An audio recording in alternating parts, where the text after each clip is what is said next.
Doctor Mohammad ইউনূসের সবচেয়ে বড় লাভ হলো দুদিন ধরে আমি বোধহয় চলে যাব এ নাটক ছড়িয়ে দিয়ে যে তাকে কোনো অবস্থান পরিবর্তন করতে হলো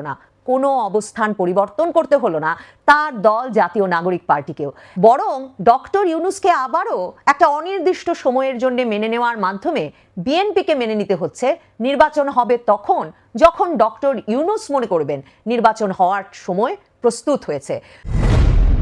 বাংলাদেশে ডক্টর মোহাম্মদ ইউনূস মোটামুটি দুদিন যাবৎ নাটক করবার পর যে তিনি বোধহয় পদত্যাগ করে ফেলবেন, অবশেষে শুক্রবারেই তার পরিকল্পনা উপদেষ্টা ওয়াহিদুদ্দিন মাহমুদ সংবাদ মাধ্যমকে জানিয়েছেন ডক্টর ইউনূস তাদের সঙ্গে মানে উপদেষ্টা পরিষদের সঙ্গে থাকছেন এবং তাদেরকে যে দায়িত্ব দেওয়া হয়েছে সেই দায়িত্ব পালন করে তবেই তারা দায়িত্ব ছাড়বেন। কিন্তু ওয়াহিদুদ্দিন মাহমুদ পরিষ্কার করেন নাই যে তাদেরকে ঠিক কি দায়িত্ব দেওয়া হয়েছে বলে তারা মনে করেন, কারণ সমস্যাটার শুরুই হয়েছে সেখান থেকে। দেখুন, সেনা প্রধান যখন সেনা দরবারে এই ঘোষণা দিয়ে দিলেন এবং যেটা পরিষ্কারভাবে যেটা বেরিয়ে এলো বাইরে যে করিডোর দেওয়া, বন্দর বিদেশি কোম্পানিকে দেওয়া, এই একটি বিষয়কেও আসলে অন্তর্বর্তীকালীন সরকারের দায়িত্ব বলে বাংলাদেশের স্বাধীনতা সার্বভৌমত্ব রক্ষার দায়িত্বে নিয়োজিত সেনাপ্রধান সেনাবাহিনী মনে করে না। এবং সেনাপ্রধান সেই সেনা দরবারে এমন কথাও বলে দিয়েছেন যে এর আগের দিন মঙ্গলবার দিন গিয়ে তারা এ কথা প্রধান উপদেষ্টাকে জাতীয় নিরাপত্তা উপদেষ্টা সহ জানিয়ে এসেছেন।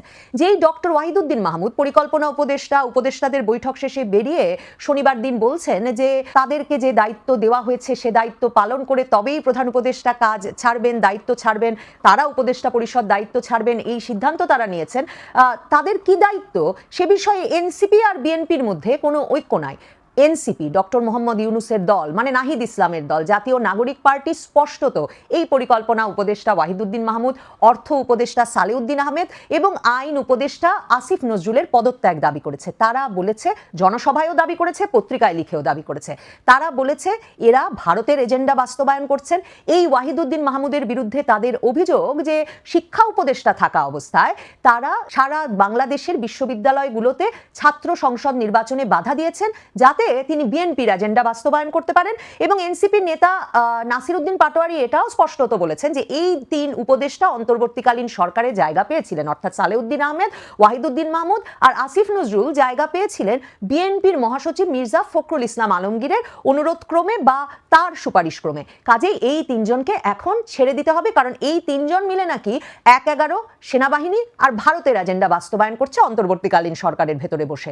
তাহলে ওয়াহিদুদ্দিন মাহমুদ তার ওপর কি দায়িত্ব আছে বলে মনে করেন, সেই দায়িত্বের সঙ্গে তো এনসিপি ডক্টর ইউনূসের রাজনৈতিক দল জাতীয় নাগরিক পার্টি তারা একমত নয়। জাতীয় নাগরিক পার্টি এই তিন উপদেষ্টার যে পদত্যাগের দাবি করেছে সেই দাবি থেকে কি তারা সরে এসেছে বা তারা আগামীতে সরে আসবে? তাহলে এই তিন উপদেষ্টাকে রেখে আসলে উপদেষ্টা পরিষদের পক্ষে কি করে শান্তিতে শান্তভাবে কাজ করা সম্ভব? আর শান্তভাবে তারা যদি কাজ করতে না পারেন, তার মানে এনসিপি বারবার আন্দোলনে নামবেন এই উপদেষ্টাদের বিরুদ্ধে। আইন উপদেষ্টার বিরুদ্ধে তাদের অভিযোগ তিনি জুলাই ঘোষণাপত্র দেরি করছেন। এই পরিকল্পনা উপদেষ্টা, অর্থ উপদেষ্টা নাকি পুরো ব্যাংকিং খাতকে দখল করে ফেলা, আর্থিক খাতকে বিএনপির স্বার্থে দখল করে নিচ্ছেন। তো এই অবিশ্বাসের মধ্যে উপদেষ্টা পরিষদ কাজ করবেন কি করে? নাকি ডক্টর ইউনূসের মতো তারা নাটক করবেন প্রায় পদত্যাগ করার, যে কাজের পরিবেশ নেই। কিন্তু আসলে এই প্রবীণ উপদেষ্টাদের বেশ ভালোই লাগছে যে তারা উপদেষ্টা পরিষদে আছেন এবং অন্তর্বর্তীকালীন সরকারের দায়িত্ব পালন করছেন। কাজে যে যা বলুক শেষ পর্যন্ত তারা দায়িত্বে থাকবেন, এটাই তাদের একমাত্র উদ্দেশ্য।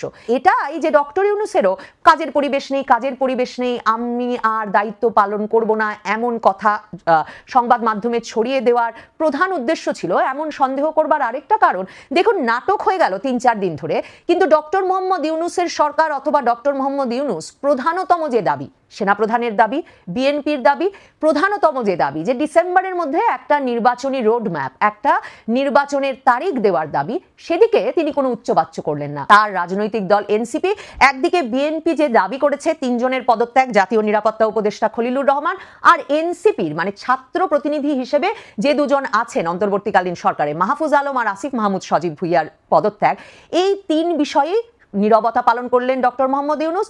ডক্টর মোহাম্মদ ইউনূস এই যে ডিসেম্বরের মধ্যে নির্বাচনের দাবি, সে বিষয়েও কোনো কথা বললেন না, বরং যে নাহিদ ইসলাম কোনোদিন বেরিয়ে ডক্টর ইউনূসের সঙ্গে সভা শেষে বেরিয়ে সংবাদ মাধ্যমকে জানিয়ে দেন স্যার বোধহয় পদত্যাগ করে ফেলবেন কারণ পরিবেশ নাই তার কাজে, ঠিক তেমনি তিনিই বলতে থাকলেন যে একটা নিয়ন্ত্রিত নির্বাচনের চেষ্টা হচ্ছে, সংস্কার ছাড়া নানা রকম মানে দেশকে একটা নতুন পথে তুলে আনা ছাড়া এই যে নির্বাচন, এই নির্বাচনে ডক্টর ইউনূস বিশ্বাস করেন না, তাহলেই কিন্তু ডক্টর ইউনূস পদত্যাগ করে ফেলবেন। মানে মজাটা দেখুন, চাওয়া হয়েছে অন্তর্বর্তীকালীন সরকারের কাছে মূল যে দাবি একটা নির্বাচনের তারিখ, মানে একটা দেশে একটা সেনাপ্রধান, একজন সেনাপ্রধানও নির্বাচনের তারিখ চাইছেন, কিন্তু যে অন্তর্বর্তীকালীন সরকারকে বসানো হলো বাংলাদেশকে একটা নির্বাচিত সরকারের হাতে তুলে দেওয়ার জন্য, সেই সরকারের যিনি প্রধান তিনি আসলে অনন্তকাল থাকতে চান, তিনি কিছুতেই রাজি নন যে একটা নির্বাচনের তারিখ অন্তত তিনি দেবেন।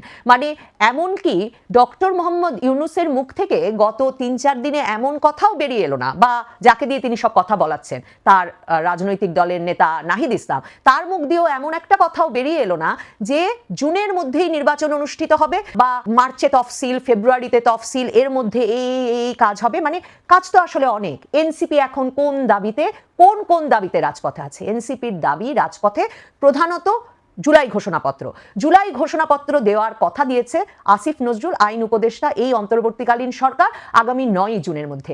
জুলাই ঘোষণাপত্র হওয়া মাত্র সংবিধান বাতিল হয়ে যাবে, কারণ তাদের মূল দাবি সংবিধান বাতিল করা।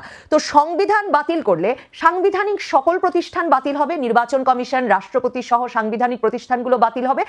কিন্তু এনসিপি আলাদা করে রাজপথে আছে নির্বাচন কমিশন পুনর্গঠনের দাবিতে। তাহলে নির্বাচন কমিশন পুনর্গঠন করে সংবিধান বাতিল করে দিয়ে এই যে নির্বাচনের পথে হাঁটা, সেটা আসলে কবে সম্ভব হবে? কবে নাগাদ বাংলাদেশে নির্বাচন হতে পারে? 85 বছর বয়সী অন্তর্বর্তীকালীন সরকারের প্রধান ডক্টর মোহাম্মদ ইউনূস কবে নাগাদ, মানে কত বছরের মধ্যে বাংলাদেশের সংস্কার কাজ শেষ করে তার পরিকল্পনা মতো রিসেট বাটনে চাপ দিয়ে বাংলাদেশ 2.0 তৈরি করে একটা জাতীয় সংসদ নির্বাচনের দিকে হাঁটবেন? বিএনপি ছাত্র সংসদ নির্বাচনেরও আগে, স্থানীয় সরকার নির্বাচনেরও আগে জাতীয় নির্বাচন চায়। এই ছাত্রদের দল এনসিপি, জাতীয় নাগরিক পার্টি, ডক্টর মোহাম্মদ ইউনূসের দল, তারা চায় ছাত্র সংসদ নির্বাচন আগে হবে, তারা চায় স্থানীয় সরকার নির্বাচন আগে হবে, এবং পরিষ্কারভাবে তারা বরাবর বলে এসেছে জুলাই ঘোষণাপত্র দিয়ে সংবিধান বাতিল করতে হবে। এরপর প্রথম যে নির্বাচনটি হবে সেটি হবে গণপরিষদ নির্বাচন, যে গণপরিষদ সংবিধান রচনা করবে। এবং এই সংবিধান রচনা করতে আসলে 2-3 বছর না 7-8 বছর লাগবে। মানে বিভিন্ন দেশের যদি আপনি অভিজ্ঞতা বিবেচনা করেন, তাহলে একটা অনিশ্চিত পথের দিকে বাংলাদেশকে যে নিয়ে যাওয়া হচ্ছে সে বিষয়ে সেনাপ্রধান কিংবা বিএনপির মতো আপনার মনেও কোনো সন্দেহ থাকবে না। একটা রিসেট বাটনে চাপ দিয়ে নতুন করে বাংলাদেশ শুরুর কথা তো নাহিদ ইসলামরা গোপন করেননি। তারা বলেছেন তারা সেকেন্ড রিপাবলিক ঘোষণা করতে চান। জুলাই ঘোষণাপত্র যখন সরকার গ্রহণ করবে, জুলাই সনদ যখন আসবে, তারপর সংবিধান বাতিল হবে, সেকেন্ড রিপাবলিক হবে, গণপরিষদ গঠিত হবে, নতুন সংবিধান রচিত হবে, আর তার আগেই তারা নির্বাচন কমিশন বাতিল করে রাখতে চাইছেন। তাহলে নির্বাচনের পথে হাঁটা আপনার বিবেচনা কি বলে? এমনকি আগামী জুনের মধ্যেও কি সম্ভব? আর ডিসেম্বরের মধ্যে নির্বাচন তো একেবারেই অসম্ভব। তাহলে ডক্টর ইউনূস আসলে কি করলেন? ডক্টর ইউনূস যা করলেন, ডক্টর ইউনূস এক রকমের আমি কিন্তু চলে যাব বলে এই যে নির্বাচনের একটা সুনির্দিষ্ট তারিখ দেওয়ার দাবি বিএনপি দীর্ঘ সময় ধরে করে আসছিল, কয়েক দফায় প্রধান উপদেষ্টার সঙ্গে সরাসরি সাক্ষাৎ করে আসছিল, এবং তারা আগেও যেমন বলেছে যে তারা কোনো সুনির্দিষ্ট তারিখ পাচ্ছে না কারণ প্রধান উপদেষ্টা তাদের এই দাবিতে কর্ণপাত করছেন না। ডক্টর ইউনূস সেই কর্ণপাত না করার সময়টা লম্বা করলেন। ডক্টর ইউনূস আরও কি করলেন?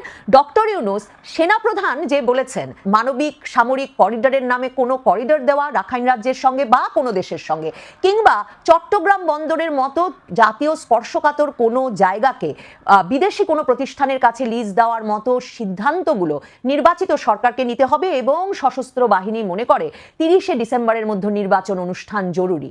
ডক্টর ইউনূস সে কথায়ও কর্ণপাত করলেন না। ডক্টর ইউনূস খলিলুর রহমান নামে যে ব্যক্তিটি তার উপদেষ্টা পরিষদে সবচেয়ে গুরুত্বপূর্ণ এবং সবচেয়ে আলোচিত হয়ে উঠেছেন, যিনি খলিলুর রহমান না রজার রহমান সে বিষয়ে প্রশ্ন উঠছে, যিনি আসলে বলা হচ্ছে এই পুরো মানবিক করিডোর, সামরিক করিডোর দেওয়ার কাজটি ডক্টর ইউনূসের হয়ে পরিচালনা করছিলেন।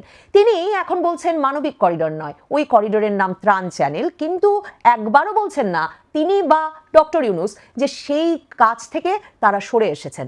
তার মানে ডক্টর ইউনূস সেই একই জায়গায় আছেন, যে জায়গায় দাঁড়িয়ে খলিলুর রহমান আছে তার পাশে, যে জায়গায় দাঁড়িয়ে আসিফ মাহমুদ, সজীব ভুইয়া, মাহফুজ আলম, এই ছাত্র প্রতিনিধিরাও রয়ে গেছে উপদেষ্টা পরিষদে, যেই জায়গায় দাঁড়িয়ে তার দল এনসিপি, জাতীয় নাগরিক পার্টি, সরাসরি বিএনপি নেতা তারেক রহমানকে লুটপাটকারী এবং 21শে আগস্ট গ্রেনেড হামলার সঙ্গে জড়িত বলে পত্রিকায় লিখে নাসিরউদ্দিন পাটোয়ারির মাধ্যমে দাবি করেছে যে 21শে আগস্ট গ্রেনেড হামলা মামলা থেকে এবং বিভিন্ন লুটপাটের মামলা থেকে তারেক রহমানকে বিএনপি জোর জবরদস্তি করে ছাড়িয়ে নিয়েছে। এই সব অভিযোগ যখন তারেক রহমানের দিকে এনসিপি তুলছে, যখন খলিলুর রহমান বলছেন বিএনপি নেতা তারেক রহমানও বিদেশি নাগরিক যদি তিনি বিদেশি নাগরিক হন, এই পরিস্থিতিতে বিএনপিকে সরাসরি লক্ষ্যবস্তুতে পরিণত করেছে ডক্টর ইউনূসের রাজনৈতিক দল এনসিপি এবং কোন ঠাসা করে ফেলেছেন এই যে পদত্যাগ করে ফেলবো দাবি করে বিএনপির ন্যায্য দাবি, নির্বাচনের দাবিকে,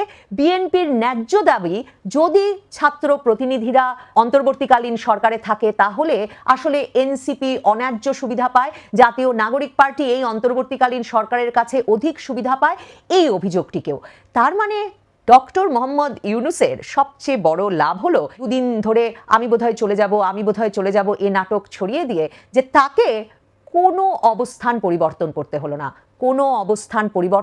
হলো না তার দল জাতীয় নাগরিক পার্টিকেও, বরং ডক্টর ইউনূসকে আবারও একটা অনির্দিষ্ট সময়ের জন্য মেনে নেওয়ার মাধ্যমে বিএনপিকে মেনে নিতে হচ্ছে। নির্বাচন হবে তখন যখন ডক্টর ইউনূস মনে করবেন নির্বাচন হওয়ার সময় প্রস্তুত হয়েছে, যখন ডক্টর ইউনূসের সকল সংস্কার শেষ হবে।